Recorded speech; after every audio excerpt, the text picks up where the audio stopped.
Mientras de alguna forma mantenemos la esperanza, yo tengo una gran duda, que seguramente es partícipe con todos ustedes.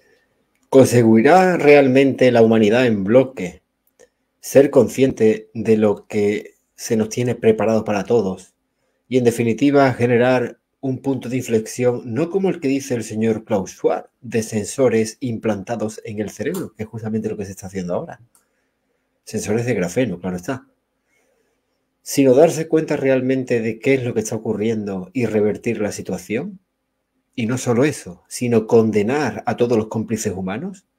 ¿Hasta qué grado y hasta qué punto la población que ha sido engañada podrá moverse por una mayoría significativa para arrastrar a todos y cada uno de los que han tenido que ver y participar en este genocidio y que siguen haciendo a diario, sobre todo en telediarios, cada vez que mencionan la palabra coronavirus, cuando a día de hoy no existe ninguna institución en el mundo, en el ámbito científico, universal, institución médica universitaria, que tenga secuenciación real o aislamiento del famoso SARS-CoV-2, y sin embargo nos siguen hablando de cepas, de variantes, de monstruos y de Kraken. ¿Con qué objetivo? Conseguir inoculando la interfaz. Una interfaz de óxido de grafeno cuya toxicidad genera citoquina proinflamatoria e inflamación pulmonar, es decir, lo que llaman pulmón COVID.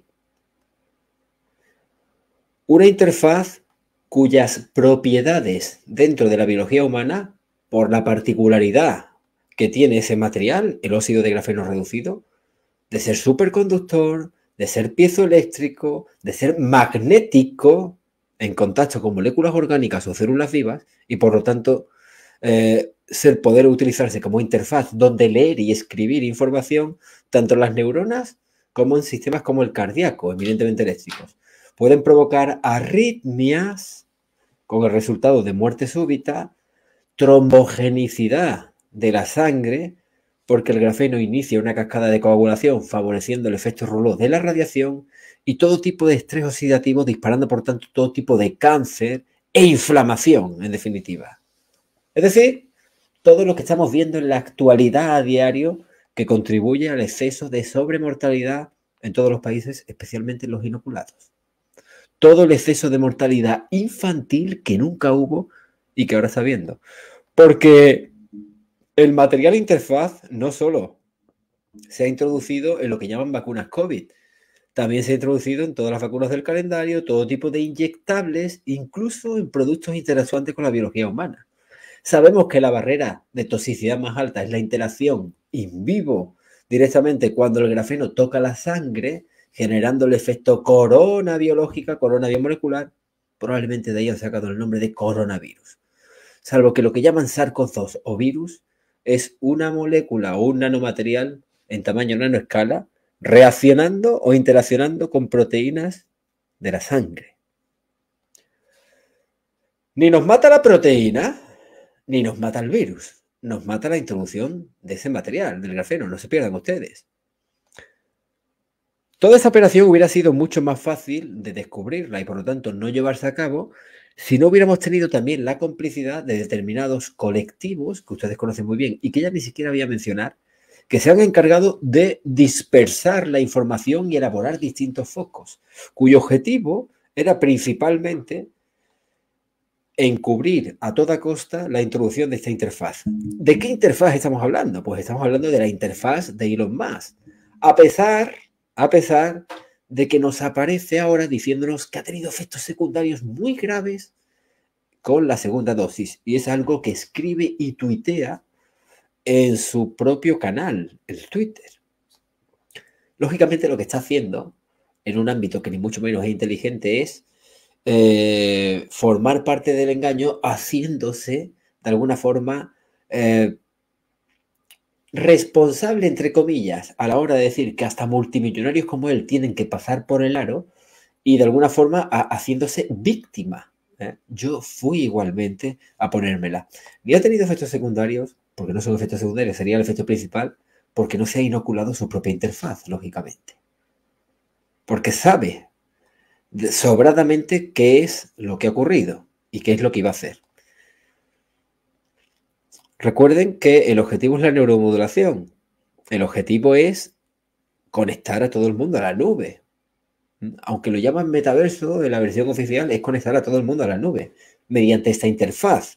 Estamos hablando del neurocontrol, monitoreo neuronal y modulación de pensamientos, modulación de estímulos. Es decir, en definitiva, para que se entienda, sin tecnicismos, convertir a una persona, a un ser humano, en un autómata cuyo control pasará de alguna forma a ser dispuesto a través de algoritmos de inteligencia artificial.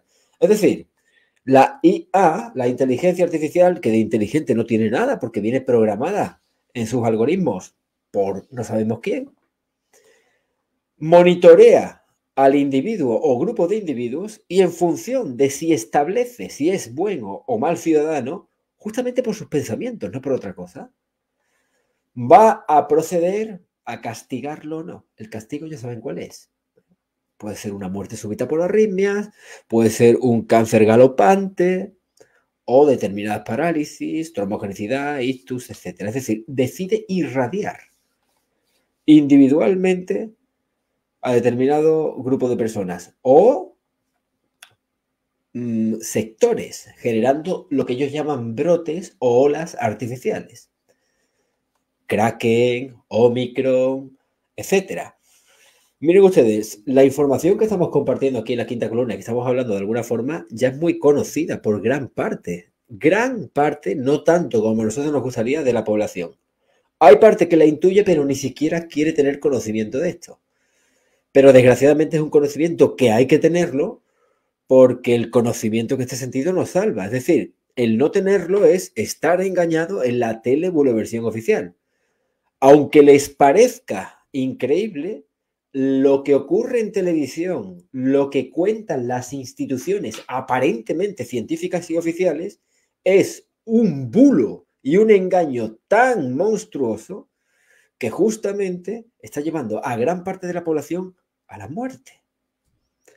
Y aunque les parezca, como digo, igualmente increíble, la información basada en la evidencia, cuando conectamos, por ejemplo, y lo vamos a hacer ahora mismo con un microscopio, viendo lo que hay dentro de los inyectables, que jamás, lógicamente, se les presentará en televisión, creo que se está viendo, ¿verdad? Pues es la realidad que tienen que conocer. ¿Qué es lo que hay dentro de los inyectables de vacunas COVID? En este caso, tras 4 días, digamos, de desecación de la muestra, de evaporación de la misma. Aquí hay una serie de patrones. Voy a moverme un poquito por delante y por detrás. Ustedes ven que hay una serie de patrones cuadrangulares que, lógicamente, no son cristales. Tienen una serie de formaciones, de modo que cuando incluso, digamos que hay piezas que están autoensambladas, ¿verdad? Esto es una sola gota de la vacuna Pfizer. Pero como ustedes ven, hay una enorme cantidad de este tipo de objetos. En campo oscuro pueden verse de otra forma, digamos más nítidos, pero yo creo que es suficiente, ¿verdad? Ni los cristales forman ese tipo de líneas alargadas, etcétera. Pero cuando añadimos una gota, y es lo que vamos a hacer en los próximos días, porque ya lo hemos hecho además, una gota, digamos, para recrudecer la muestra, aquí tenemos parte del material muy conocido, pues digamos que la elaboración o complejidad de este tipo de formaciones cuadrangulares, claramente de aspecto artificial, pues se sigue, ven ustedes, que efectivamente no tienen forma de cristal, ¿verdad? De sal, como dicen algunos. Pues ustedes van a comprobar que estas formaciones se siguen autoensamblando, elaborando y en definitiva se siguen haciendo más complejas. Increíble, ¿verdad? Pero ¿qué ocurriría si de alguna forma tenemos la capacidad de desequilibrar y de disolver toda esta nanotecnología que sabemos que se induce de alguna forma a través de microondas, es decir, por procedimientos de teslaforesis? Ustedes dirán, ¿qué patrón inteligente siguen este tipo de formaciones? Bueno, voy a quitarlo ya para que ustedes vean que realmente está todo lleno, ¿verdad? ¿Qué tipo de patrones inteligentes siguen para poder realmente autoensamblarse y establecer ese tipo de evoluciones más complejas. Pues todo ello es a través de microondas, de la sopa electromagnética con determinadas calidades de frecuencias en las que estamos inmersos. Distintas generaciones de pulsos electromagnéticos, etc. Pero si tenemos la capacidad de alguna forma de neutralizar esa señal, y aquí es donde vamos a hablar del oro coloidal y del experimento que ha hecho el doctor David Nixon, muy importante porque es un verdadero científico, pues quizás tenemos la capacidad de disolver o prácticamente anular, neutralizar esta nanotecnología introducida dentro de la biología. Y con ello entendemos que sus efectos negativos, claro está,